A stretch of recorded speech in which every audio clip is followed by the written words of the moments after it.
Hello there folks, TaterCat here.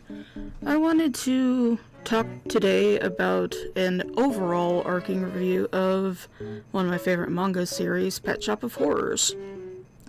I didn't think about doing a manga by manga review like I usually do, because I just finished reading all 10 volumes of it, so it didn't really occur to me until after I was done rereading all of them. But I still want to talk about it because it's one of my favorite series. Pet Shop of Horrors is a horror, it leans heavily into horror manga series following Count D and his pet shop in LA's Chinatown. Another character that you see is Detective Leon Orcott, who is very suspicious of Dee's shop. Why? Because it's linked to a lot of bizarre deaths. People will come into the shop and purchase a pet insisting that it looks like a person. A great example is a chapter called Daughter in I believe the first book, where a grieving couple go into the shop and they see what they swear looks exactly like their daughter who just died. And Dee says, no, this is a rabbit. And they're just, kind of confused on how the hell this is a rabbit. It looks exactly like our daughter. So they purchase the pet, and with every pet that is purchased, you have to sign a contract where there's points, or they're clauses, where if you break any of these clauses, then anything that were to happen, the shop is not responsible. That's what all the contracts say. So one of the clauses in this chapter is, do not feed her anything except fresh vegetables and water. And unfortunately, because the daughter rabbit starts crying and begging for some sweets, the mom gives in and gives it to her and breaks the contract. And then suddenly the city's covered in bunnies that literally eat people and dogs.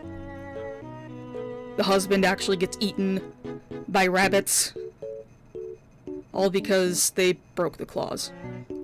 I guess part of the reason why doing a volume by volume didn't really occur to me is it's mostly like an anthology structure where the majority of the stories do not connect to each other.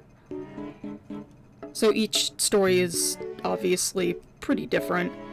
It does have an anime, kind of.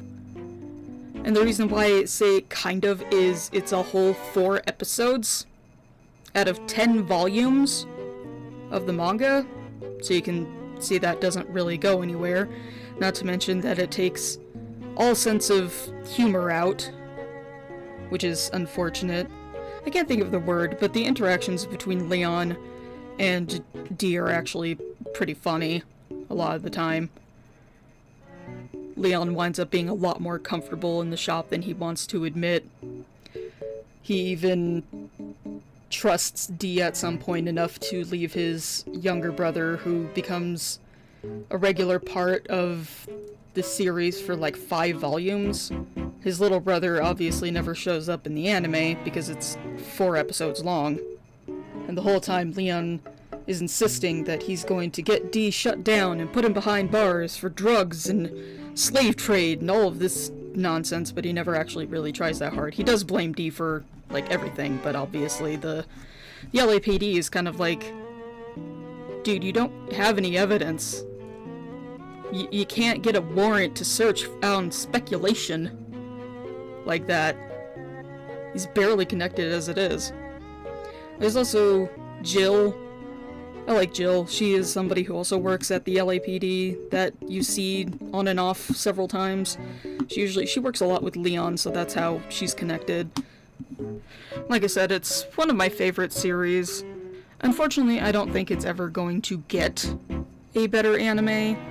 It was completed in 1999, I think, and so was the 4-episode anime.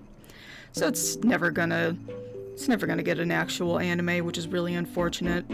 Matsuri Akino, who I forgot to mention is the author of the series, isn't nearly as big as, like, say, Rumiko Takahashi, who's gotten a remake of her series Urusei Yatsura, and is getting a remake of Ranma Half.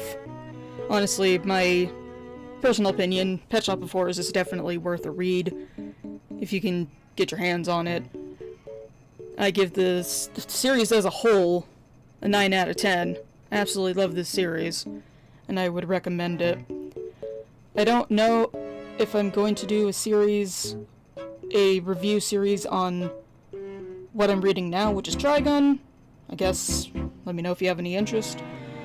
Like, subscribe, and all that noise. We'll see you in the next one, folks. Later.